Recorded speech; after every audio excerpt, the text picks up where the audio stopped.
And that question I just posed brings us to our candidate spotlight tonight. My next guest, Peter Hernandez, is running for California's 18th congressional district. And guess who his opponent is? Democrat Congresswoman Zoe Lofgren. You know, the one I told you just teamed up with good old Dem wannabe Lizzie Cheney to create this new election reform bill. Lofgren has served in the House of Representatives since 1995. Woo!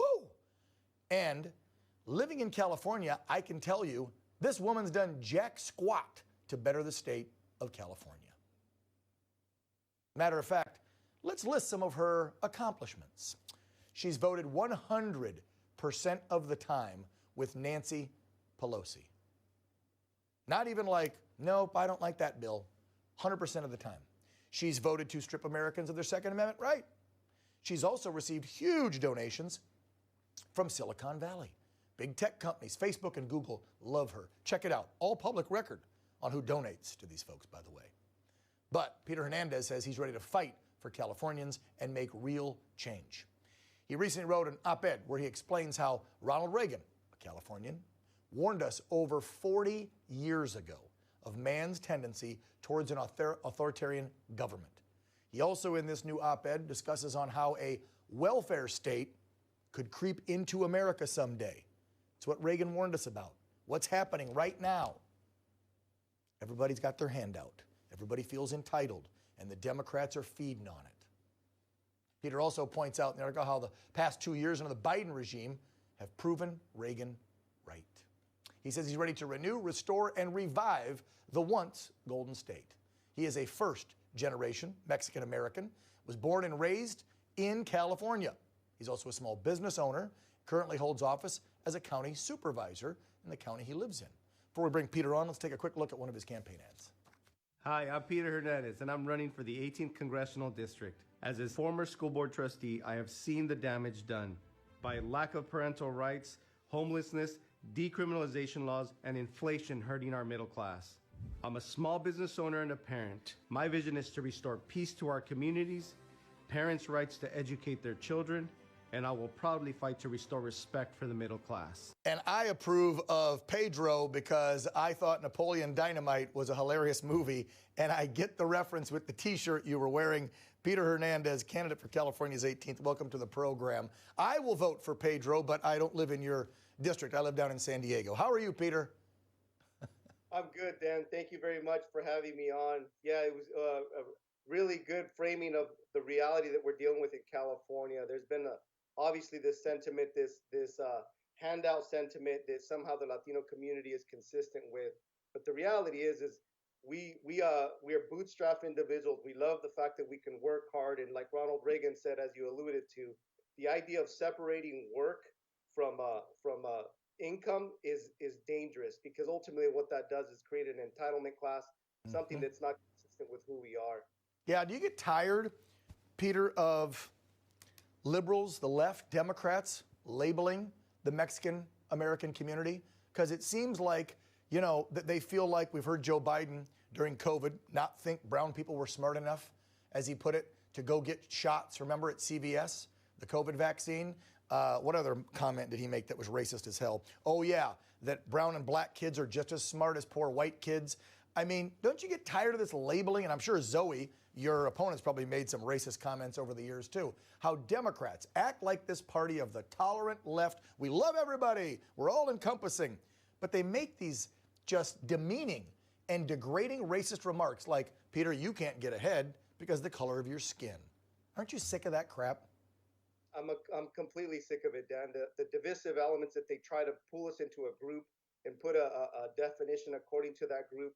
And the reality is by default, what they try to push is to confuse us, right? To kind of redefine terms and not have us be able to see the fine print and understand what they're actually trying to push, which is really division and a sense of control.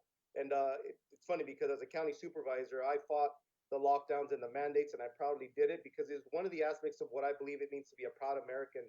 And that's just to question the process. I was elected by the public to represent them, and that was my intention, was to make sure to challenge this process. And by default, it's encouraged me to learn about this process. And now what I intend to do is take back that power and hand it back to the people and educate them, to help them to understand that We are one united America, and it's best served when you have educated constituency. Man, you got me jacked up. I need, and it's the only thing that keeps me in California besides the job and my daughter is when I hear other Californians, proud patriotic Americans living in this state, speaking like you, Peter. It gives me a little bit of hope because there's so many crazy liberals running things. Case in point, bring up the headline on Gavin. I want to get Peter's reaction to this one. So just this past week, Gavin Newsom actually said California is failing because of Trump-era policies. Actually, he said it. So let's listen to Mr. Newsom, and then I'd like to get your reaction, Peter. Go ahead, guys. Are more people leaving California for Texas or leaving Texas for California? Well, we lost about 182,000 folks in the last census. But how do you explain that against the backdrop of those very remarkable statistics you just cited? Many factors, and there's been two deep analysis that drives the number one factor. The vast majority, almost the entire amount, impacted because of the visa policies in the Trump administration. I mean, our formula for success is getting first-round draft choices around the rest of the world. I mean, we're as dumb as we want to be. This whole damn border debate is made up. It's made up. Where's Congress? Where the hell are they? They haven't done their job. The border debate is made up, and Trump-era border policy on visas is causing the problems in California. So the skyrocketing energy crisis and costs we're paying almost had to turn things off the other day. We were told not to charge our cars. The crazy numbers in homeless skyrocketing since he took over as governor. Our taxes gone up like mad. And for the first time in history last year, more people left the state than ever came, and small businesses left than have ever come in. So that's Trump's fault, according to Gavin, Peter. It's called, it's called deferring, deflecting, and redefining. Like I said, he likes to gaslight the situation. He knows it's his fault. He knows that it's individuals like him that have a mindset that has a top-down mindset and has no intentions of bringing into the fold the folks that are ready to work and restore this state. I mean, if he was really honest, he would actually clarify that it's more than 182,000. Last I checked, we lost a congressional seat. That's 750,000 people, right. Gavin. If you were actually being honest, you would actually say that we lost a seat because of the fact that all these people were this mass exodus, right? You all hasn't had it so good because a lot of people are leaving. And all my neighbors and friends, a lot of them are telling me it has directly to do with these crazy leftist policies that are destroying this nation. Peter Hernandez. Oh, sorry. Running out of time. I want to get your website up before we say goodbye to you, though, so folks can help you out in your bid for Congress. It's HernandezForCongress.com. Running against that lovely Zoe Lofgren, who's been there since '95. Let's see if we can knock her out of California's 18th. Peter, best luck to you. Take care. I appreciate it, Dan. Yep.